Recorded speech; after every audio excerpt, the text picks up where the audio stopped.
นี่เสียงไผเขาปฏิบัติอ้อยบ่เสียงนั่งนี่เสียงได้ยินอยู่มาเอาคือเสียงปานไม้ตันไม้เฮ็ดทานบ่หรือว่าพอเฒ่าชมไปทางไหนคือเห็นโนติ ไม้นี่แหละแค่ไผเนาะบ่ไผเสียงว่าแบกงานมาน่ะตัดที่พูดมาส่งมาลีดึงเขาบ่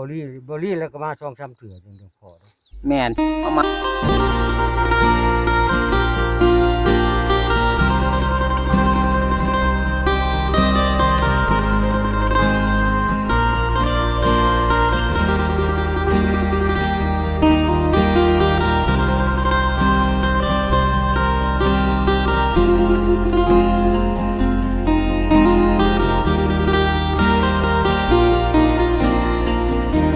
เปิดภาพมามื้อนี้พี่น้องเอ้ยหลังจากที่ห่างหายไปประมาณ2อาทิตย์พี่น้องเนาะบ่ได้ออกมาถ่ายคลิปทำคลิปข้างนอกพี่น้องเอ้ยย้อนว่าบ่สบายบ่ได้ค่อยออกมาปานใดพี่น้องเอ้ยมื้อนี้มาหาพ่อเฒ่าชมเคยมาหลายเทื่อหลายที่กับพ่อบ่เห็นเพิ่นพี่น้องเอ้ยก่อนอื่นก็สบายดีสวัสดีพ่อแม่พี่น้องเบิดสุขุสุขคนที่เคารพรักแพงเบิดทุกบ่อนทุกที่นั่นแหละพี่น้องบ่ว่าจะเป็นทางภายในหรือว่าต่างประเทศก็ยินดีต้อนรับเข้าสู่ช่อง YouTube บ่าวกำไพคือเก่าพ่อแม่พี่น้องเอ้ยมื้อนี้มาหาพ่อเฒ่าชมมาหลายเทื่อหลายที่กับบ่เห็นบ่พ่อพี่น้องเอ้ยมามื้อนี้ก็เกือบสิบ่พ่อพี่น้องห้องหาจนถ้ามาเห็นเพิ่นออกมาพุ่นแหละออกมาแต่ทางไหนพ่อเฒ่าออกมาแต่ทางไหนไปปาดเอาดังฟังเสียงเก่าไปปาดเอาดังโดยสบายดีเด้อพ่อตู้เด้อสบายดีโอ้เนี่ยบ่ได้มีพี่ช้างเพื่อสิหากันเห็นแม่นเอาไปหันไปนี่ไปบ่ลีแล้วว่าโอ้ยบ่ต้องไปเด้อบัดนี้แล้วมาหาบ่พออีกเทื่อแล้วอยู่นี่แหละบ่ต้องไปจังอยู่บ่ไปมันก็อยากไปนี่แหละมันนั่งบ่คิดมันเหงาว่ะ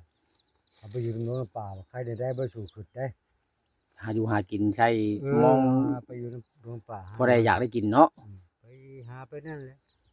เดี๋ยวไปนั่งคงบอกอยู่ไม่ได้คิดได้จ้ะบัดนี้บ้านกันนี้เห็นอันเดียวบ่ได้คิดลืมไปตัวเองไปนำจังไรก็มีแต่สู้ๆแล้วพอเฒ่าเป็นกำลังใจให้จังไรก็เฮาต้องสู้ต่อไปเฮาต้องเข้มแข็งเฮ็ดจังได๋เพราะว่าเฮาก็บ่มีภัยอยากเป็นเนาะแต่ว่ามันได้เกิดไปแล้วเฮาก็มีแต่ว่ายอมรับความจริงมีแต่ว่าภัยก็คือสิไปทุกคนนั่นแหละแต่ว่าสิไปช้าไปไวเท่านั้นแหละพอเฒ่าเอ้ยมีแต่เฮาก็คิดแค่ว่าเฮาก็สิไปกันนั่นแหละแม่นเฮาก็สิไปคือกันแต่ว่ามันยังทำใจบ่ได้นั่นแหละก็คือทั้งคืนนี่ก็คือจวนแล้วคือบ่นั่นแหละเพราะว่ามันแบบมันพร้อมกันโพดเนาะมันบ่โลดมัน2 3แม่นมันไปจัดชุดใหญ่แล้วว่าซั่นซะคนเฮาก็มันเป็นได้2 3แล้วมันหมดแล้วมันก็จึงบ่ได้แล้วคนแม่นว่าง่ายก็เสียหลักไปเลยก็ว่าแบบว่าทำว่าพายุหาใหญ่เข้ามามันบ่มีเมียมีลูกมียังปากบอกนำยังคืออยู่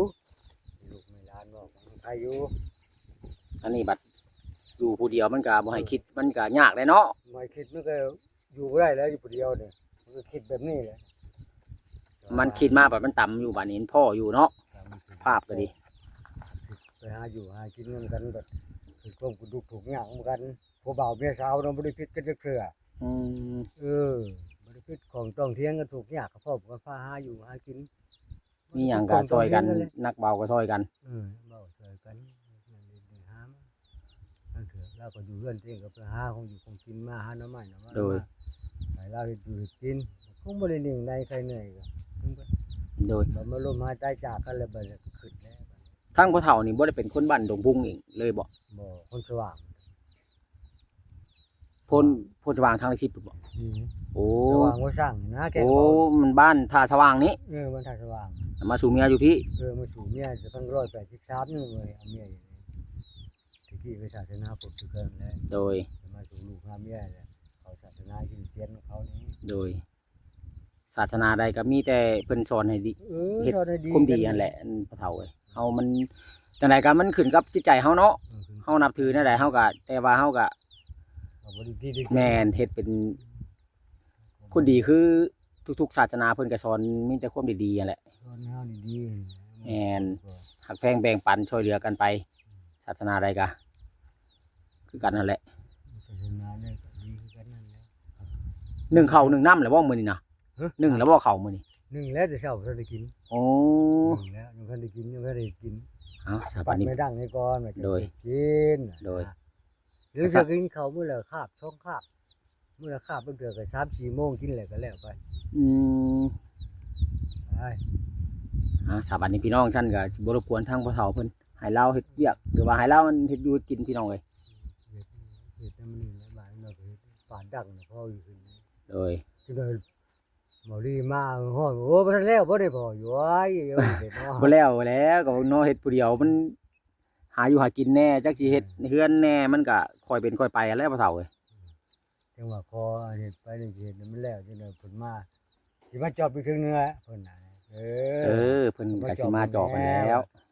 ก็ใช้สู่บุญคุณนั่นแหละ โดย ร้านมาจอบผู้ใหญ่ใจดีเพิ่น โดย อุดหนุนเพิ่นฮักเพิ่นแพงเพิ่นน่ะคิดเห็นคนถูกข์ทุกข์ถูกยากอะนะ โดย ดีมุกดีใจนำก็บ่ได้ว่าหยังดอก โดย ขอให้เพิ่นหังเพิ่นมีแลผู้เพิ่นช่วยเหลือก็ได้ โดย ให้เพิ่นหังเพิ่นมีหมื่นเท่าพันเท่าเพิ่นแหละให้อยู่ โดย บ้านคนยืนคือการนี่ก็มันบ่จักทางเด้ใช่นั่งคนนั่งก็ปอกบ่ได้ไปใส่เนาะคือที่เจ้าก็ แม่นมันเฮาเว้าง่ายก็คือเจ้านี่เสียหลักแล้วมันบ่จักบ่อนปรึกษาแหละบ่มีบ่อนปรึกษาแหละ อาใช้แบบพระเจ้าได้เป็นผู้ขัวบุญนั่นแหละเป็นผู้ไต่มาแหละ โดย เป็นผู้นำพาผู้ใหญ่ใจดีเพิ่นมานั่นแหละก็ขอบคุณขอบคุณคือพระเจ้านี่แหละ โดย เป็นขัวบุญมากก็บ่ได้ลืมชาติประมาทคุณดอก แต่ตอนทวีตนี่คิดหยังบ่ออกเลยเนาะพ่อเฒ่าเนาะ บ่คิดบ่ออกคิดหยังก็บ่ออก กินหยังก็บ่คิดอยากบ่คิดหยังเลยมันมืดแปดด้านบ่จักทางไปทางมาเลย ตอนที่แรกนี่ การสูญเสียนี่ การเมียเสียนี่แฮกติกพวกกันได้บ้านเขาจนบ่ให้ไปใกล้เลยเขาให้อยู่บนอื่นหมดเลยเขาเมียนยิงเขา โดย ชาวบ้านชาวเมืองนั้นเมียนเมืองมันเขาบ่ให้เขาใกล้เลย โดย ไปประชาเขายังบ่ให้ไปนะไปประชาไปเขาก็ยังบ่ให้ไปเขายังอยู่เฮือนเขาก็นั่งอยู่เฮือนไปแล้วกับเขาหมู่และดำคนสองคนแล้วเขาอยู่เผาดำเขาย่านเพชรตุชีพนี่นั่นแหละบ่จักเนาะเฮ้ยก็มันสิคิดปานนั้นดอกว่าทั้งกินฮอดก็กินฮอดอยู่ว่าดอกคิดถึงขาตัวเองตายสู่ไปซะก่อนนั่นแหละยังมีกรรมอยู่กรรมยังหันหมดเนาะ ในนั่นแหละเฮาก็โยเพิ่นก็คิดไปหลายทางย่านบางคนเนาะคิดบ่ออกชอบบ่เข้าก็ย่านไปจะคิด มันก็ว่าบ่ได้แล้วคนละคนก็คิดยันเฮาเฮ็ดปฏิชีพนั่นแหละในคิดของส่วนนั้น แม่นบางคนก็คิดฉันคิดหยังนั่นแหละเพิ่นก็ย่านเฮาคิดไปต่างๆนานาหั่นแหละ หลายคนคือว่าแน่ในคิดมันก็คือกัน แม่น ก็เพิ่นก็ดีกันดอกเพิ่นก็เฮาก็บ่ได้ว่าบ่สิได้เตียนเพิ่นดอก โดย มันน่ะกันเฮาก็มันสิคิดคือว่านั้นแล้วพระเจ้ามาแบบนี้ก็โอ้ยขอบขอบใจแลมาปากอยู่ปากเว้านำกันเนาะขอบุญก็คือบุญคุณ โดย หลานมาเยี่ยมมายามก็บ่แม่นว่าสิเห็นโอ้ยมาเห็นแก่ได้จังนี่บ่ก็บ่เห็นแก่ไปดอกเยี่ยมมากแลนี่ อันว่าหญ้านี่หญ้าเจ้าไผนี่เจ้าว่าสิมาไว้มุงนี่บ่ตะกี้น่ะ บางทีมันเกี่ยวมะม่วงนี่แหละบ่ดีเพิ่นก็เอาบ่มุกอย่างสังกะสีใส่ดอกเอาสังกะสีเอาผ้ามาเจ้าสังกะสีมาจะผ้าใหม่บ่ต้องไผต้องมุงดอกคนน่ะ โดย ย่าง คือว่าอยู่นี่อยู่แต่ยามกลางคืนเท่านั้นเนาะอยู่ตอนเว้นนี่อยู่บ่ได้พี่น้องเอ้ย ตะกี้ก็เอานั่นแหละผ้านั่นแหละบัดนี้เอาสังกะสีมาแล้วมั่งลง โดย อันนี้ผ้ายางนี่ผ้ายางยังคือมันทางข้างผ้ายางนั่นแหละกับหญ้าและผ้าอีกเบื้องหนึงผ้าทางนั้นสีหญ้าทางนี้ผ้ายางเดี๋ยวเพิ่นเอาสังกะสีมาได้รถทิ่มบัด อืม เอาสังกะสีขึ้นใช้เฮ็ดยังบ่แล้วเพิ่นว่าสิเอาสังกะสีมาก็พากันตัดเพิ่นว่าเพิ่นมามื้อนั้นแหละเพิ่นพากันตัดมันใส่บ่ได้เนาะรถวิโก้เนาะมันสั่นๆจิดๆเนาะ โดย มันบ่วิดเพิ่นแล้วเอาเงินให้ล้านหนึงล้านไปแหล้วล้าน แล้วเจ้าไปซื้อเองบ่ ไปสั่งในบ้านนี่เด้เขาขายในบ้านนี่ โอ้ในบ้านนี่ก็มีขาย ไปสั่งเขาเอามาให้แหละแผ่นหนึ่ง75,000เขาก็เอามาฮอดพี่แหละเอามาฮอดเถียงมือแล้วเขาก็แบกมาถึงนี่ โดยขายอยู่ซะอยู่ในบ้านนี่ก็มีขายอยู่บ่ได้ไกลปานใด พอดีมีเงินบอกเขาก็เอามาให้ไว้แล้วในบ้าน โดย เขามาต่อยเขาขึ้นไปซื้อปลาอยู่เหนือเพิ่นได้เหล่าข้าวแถวเหล่าข้าแถวนั้นบ่ได้ขึ้นไปซื้อนะ อืม แถวเหล่าข้าแถวนั้น เขาเจ้าขึ้นไปซื้อแหละเขามา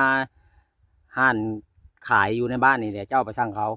ไปสั่งเขาแล้วเขาเอาไม้บัดนี้ โดย เอาลงมาเทื่อละ60 แผ่น40 แผ่นเขาไปส่งมันอื่นเด้ก็บอกเขาไปให้เด้อนั่นนี่เขาก็มาให้บัด3-4 แผ่น4 แผ่นเขาก็มาจะเอาเงินเหลือแล้วจะเอาไปซื้อโซลาร์เซลล์ โดยไม้นี่ถ้าไม้เฮ็ดนี่ตัดเอานี่ใช้นี่เอานี่บ่หรือว่าเอาซื้อเอาเจ้านี่ ขอของเขาขอน้ำปลาที่นี่ได้พาหวยเด้ โดย ขอไป โดยเพิ่นก็ให้อยู่เนาะ ให้อยู่ได้เพิ่นให้อยู่ได้หมายตัวมันกดมันล่มเนาะเพิ่นก็ให้บ้านเพิ่นบิน โดย ที่มันล่มมันตัดเอาแล้วพุ่นตัดเอารถมันปลาเมียนก็มันสิดอกอยู่ตัดเอารถไปเฮ็ดเลย เพิ่นก็ปันให้อยู่แบ่งให้อยู่เนาะพอจะมาเฮ็ดบนอยู่บนผักบนเชาคือเห็นนี่แหละพี่น้องเอ้ย เขาก็บ่รู้นะหาม บ่ได้มุ้งนี่บ่ได้ตอกตะปูเลยบ่นี่หรือว่าจังไดนี่ ยังบ่ได้ปลดทันได้ตอกได้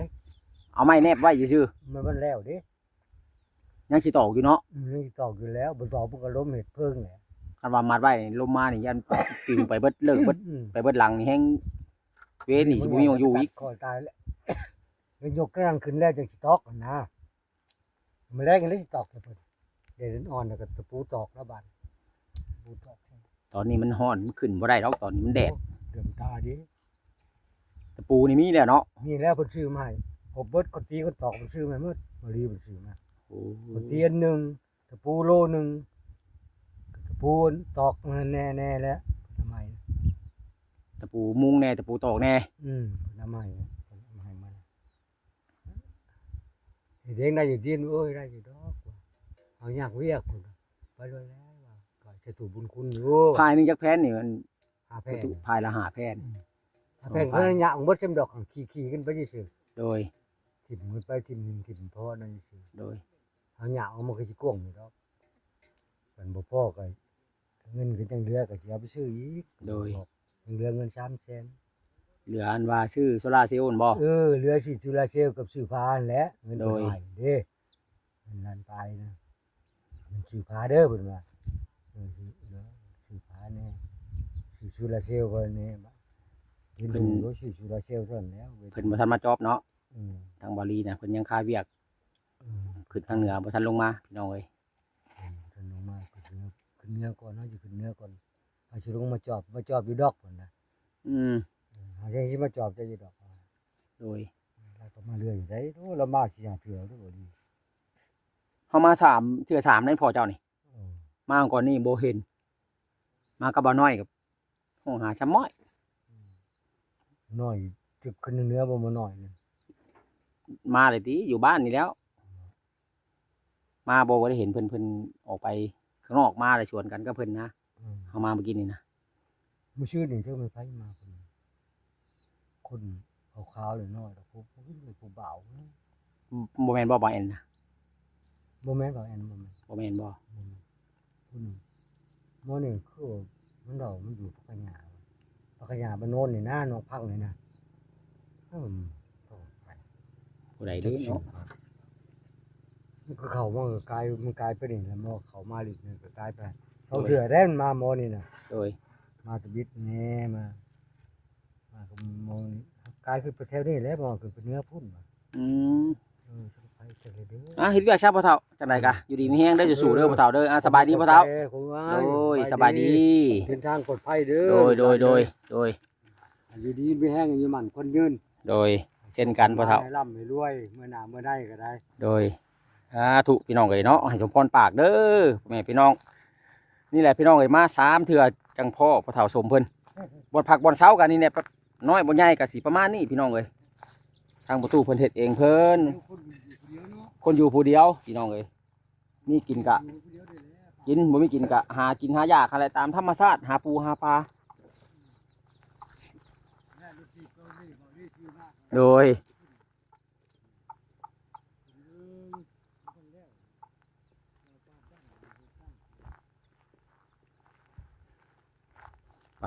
ทุกพี่น้องเอ้ยพาพ่อแม่พี่น้องทุกคนมาเบิ่งบอลอยู่บาทนี่พี่น้อง มาเบิ่งบอลอยู่บอลพักโธ่ทางประตูโดยทางเพิ่นยังโดยนี่แหละพี่น้องเอ้ยบอลพักบอลเช้าก็ดีก็สิประมาณนี้พี่น้องเนาะนี่ก็คือเงินทางเงินผู้รักผู้ใหญ่อะไรพี่น้องเอ้ยทางผู้ใหญ่ทางบาลีว่าสั่นเป็นสะพานบุญให้จังไดก็ขอบุญขอบคุณน้ำผู้ใหญ่แทนทางเงินเฒ่าชมพี่น้องเอ้ยก็ขอให้ผู้ใหญ่เพิ่นจงอยู่ดีมีแรงสุขภาพร่างกายแข็งแรงสุขกายสบายใจอะไรพี่น้องเนาะก็เงินที่ว่าเหลือซื้อผ้ากระจาดและทางเงินผู้เฒ่าชมเพิ่นก็มาซื้อโซลาร์เซลล์ว่าสั่นย้อนว่าอยากเห็นหุ้งอยู่มืดมาหลายเดือนแล้วว่ะก็เลยตัดสินใจยังบ่ทันได้บอกทางบอลี่เพิ่นจักเพิ่นสิว่าจังไดแหละโอเคพี่น้องจะได้ก็ฝากพ่อแม่พี่น้องกดแชร์กดไลค์กดติดตามให้กำลังใจคือเก่าเด้อพ่อแม่พี่น้องผิดพลาดประการใดขอโทษขออภัยนำ FC เบิร์ดสุขุสุขคนนั่นแหละพี่น้องคือที่เขามาเบิ่งมาชมแล้วก็ให้กำลังใจตั้งแต่ต้นตลอดมาสำหรับคลิปนี้ขอกล่าวว่าสบายดี